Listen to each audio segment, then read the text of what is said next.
The Wii U is one of Nintendo's most forgotten about consoles, and some of those games fell through the cracks. Well, that's where I come in. I am the game collector, and this is Second Opinion Games, and today I'm gonna show you the most forgotten Wii U games.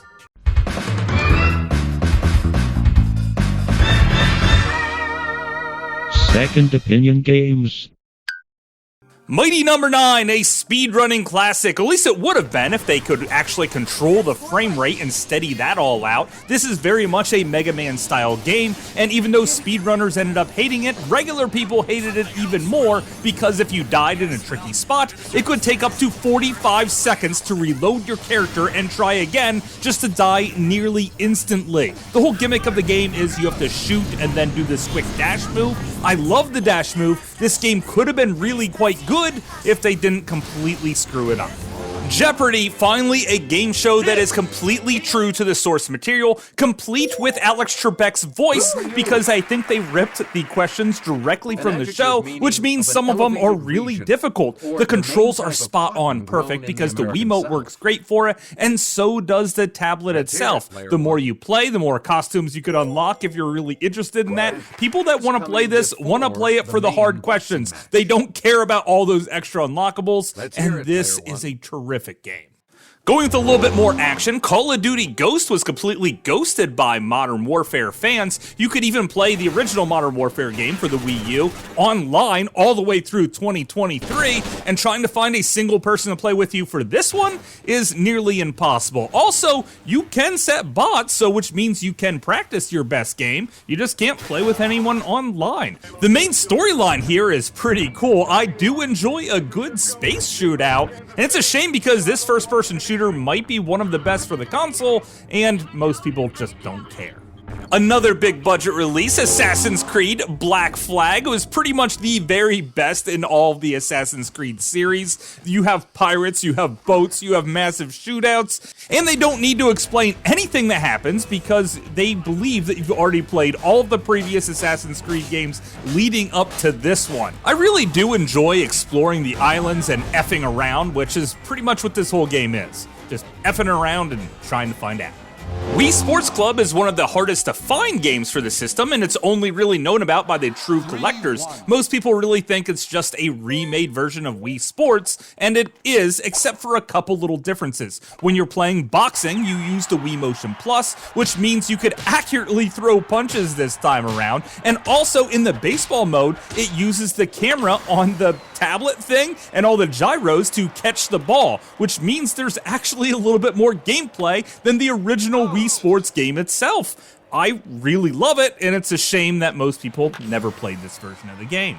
Sonic Boom Rise of the Lyrics. Well, some people would say this isn't forgotten about because it still leaves a bad taste in my mouth. However, when I sat down and started playing the game, I found it quite enjoyable. You still have some 3D fast-moving spots, which really hurries the game along. You also have 2D puzzle levels, and the whole gimmick here is that you could switch back and forth between multiple different characters, and each one has their own strengths and weaknesses. Sometimes you get separated from the group and you can only pick as two, and then you can pick as one, and it just sort of bounces all over the place. If you get past that, this is a very solid Sonic experience with a wide open world to explore. Sort of like Skyrim Sonic.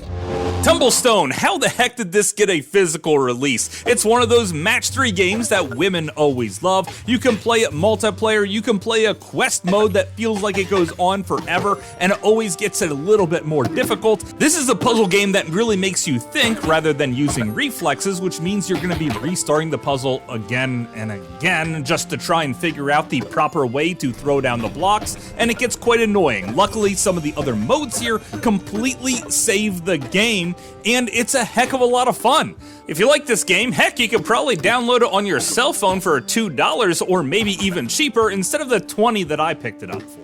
Oh my goodness, Guitar Hero Live is probably the most forgotten about physical release because you needed a giant guitar peripheral to play the game. I don't really feel like taking my factory sealed one out of the box, but looking at it, it only has about 2 or 3 songs that I'm even interested in at all.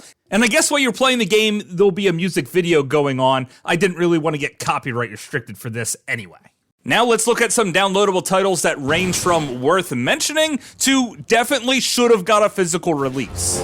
Exorcism Extreme is a game where you fight with yourself. Seriously, you kill a random chair for reasons, because I guess it's an evil chair, and then you see yourself on the screen. You then kill yourself, and then kill yourself again, and they have more and more yourselves on the screen, and sometimes you could exorcise them all, and you just go until you use up all of your lives. And then it unlocks the next level, where you do the whole thing again. You think this would get boring, but no, it's addictive as all hell.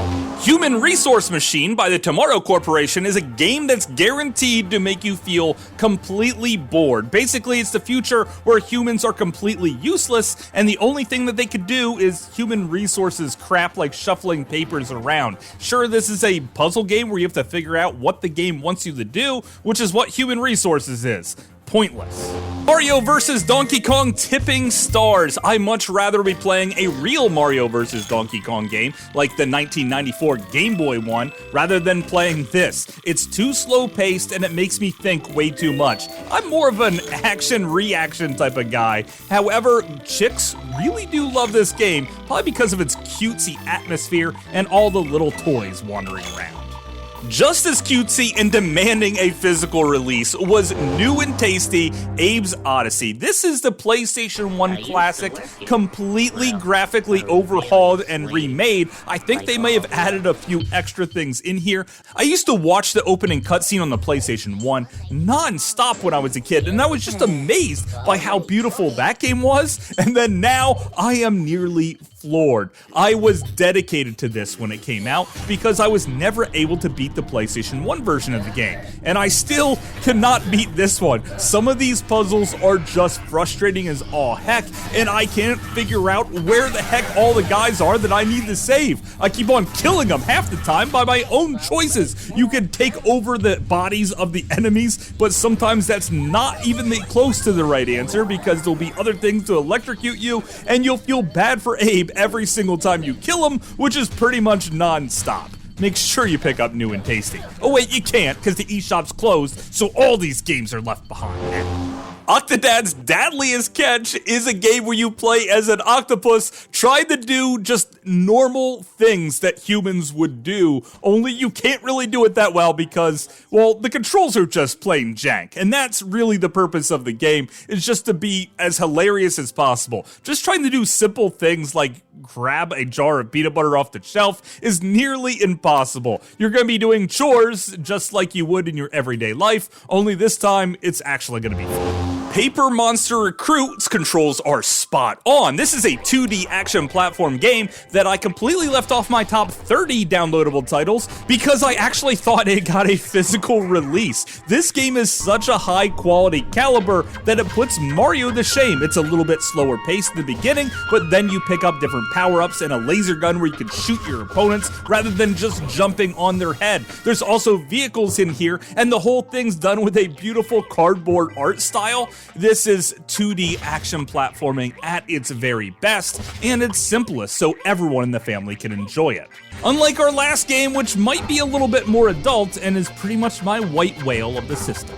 One Piece Unlimited World Red has been the bane of my existence. I downloaded it from the eShop, and it did not work. I sideloaded it through some custom firmware, and it did not work. Finally, there's some modern techniques that let me sideload it onto the system, and I finally got my chance to play this game, and it's one of those Coliseum-style beat-up everyone in sight type of games. The main game here is actually quite fun, playing through as a really stretchy-arm pirate. I'm not really familiar with the source material here, but I can tell you that it's probably spot on, as far as I know. But what I can tell you is that the women are drawn better than any other women in any video game for the Wii U, which definitely has my attention piqued. It is multiplayer if you're scared of playing alone, but mostly I play this one late at night when no one's around and everyone else seemed to have forgotten about it. Heck, if they could even have gotten the game to work in the first place. And that's why it is the most forgotten about game for the Wii U. But of course, it's just my opinion. Thanks for watching. Here's what we were looking for. Against. I've got you now!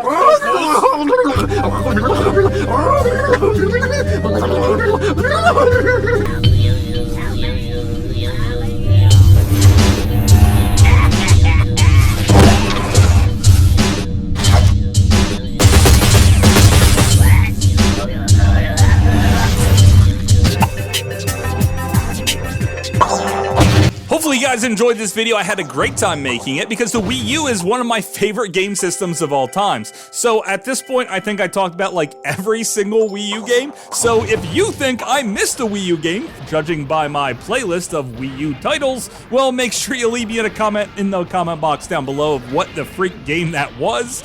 Probably it's because it was really terrible if I missed it, but if there's a good one in there, let me know, because I cannot wait to play it. So until later, I will see you again, guys.